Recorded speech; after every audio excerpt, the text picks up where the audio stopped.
बच्चों के lunch box और शाम की चाय के लिए ना पोटैटो वेजिस की इस रेसिपी को आप ज़रूर ट्राई करें। इनको बनाकर ना आप फ्रीज़ भी कर सकती हैं। वैसे तो इसके लिए ना आलू स्किन के साथ ही यूज़ करते हैं, लेकिन अभी ना नए वाले आलू नहीं आए हैं, इसलिए ना मैंने इनकी स्किन को उतार लिया है। हाफ के जी आलू को ना इस तरह से आपने बड़े टुकड़ों में काट लेना है। फिर पानी को बॉयल करें, इसमें 1.5 टीस्पून नमक डालकर ना आलू डाल दें और इनको ना इस पानी में आपने सिर्फ 5 मिनट के लिए ही पकाना है। घड़ी पर टाइम देखकर ना 5 मिनट के लिए इस पानी में पकने दें। किसी बड़े बर्तन या ट्रे वगैरह में ना खुला खुला करके रखें और इनको अच्छी तरह से आपने ठंडा कर लेना है।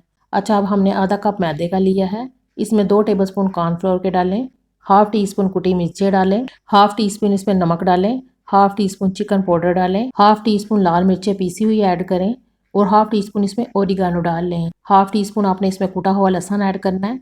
अगर आप चाहें तो इसमें लहसुन पाउडर भी ऐड कर सकती हैं। अच्छी तरह से इसे मिक्स कर लें। फिर इसमें आलू डालें और अच्छी तरह से इन आलूओं को ना मैदे के साथ कोट कर लें। फिर इनको जार कर निकाल लें और इनको फ्रीज़ करने के लिए ना इस टाइम पर आप इनको जिप लॉक बैग में डालकर फ्रीज़ कर सकती हैं। और बाकी के बचे हुए मैदे में मैंने थोड़ा सा पानी ऐड किया है और इसे अच्छी तरह से मिक्स करके इसका इस तरह से पेस्ट बना लिया है। पोटैटो वेजिस को ना अच्छे गर्म ऑयल में डालकर आपने फ्राई करना है। कुछ पोटैटो वेजिस को ना मैंने एक्स्ट्रा क्रिस्पी बनाने के लिए ना मैदे के बैटर में डिप करके फ्राई कर लिया है। जब दोनों तरफ गोल्डन कलर आ जाएगा तो आपने इनको निकाल लेना है। मुझे ना ये वाले एक्स्ट्रा क्रिस्पी पोटैटो वेजिस ज़्यादा मज़े के लगते हैं। आप सब भी ना एक बार इस रेसिपी को ज़रूर ट्राई करके ना अपना फीडबैक दें। ओके, अल्लाह हाफिज़।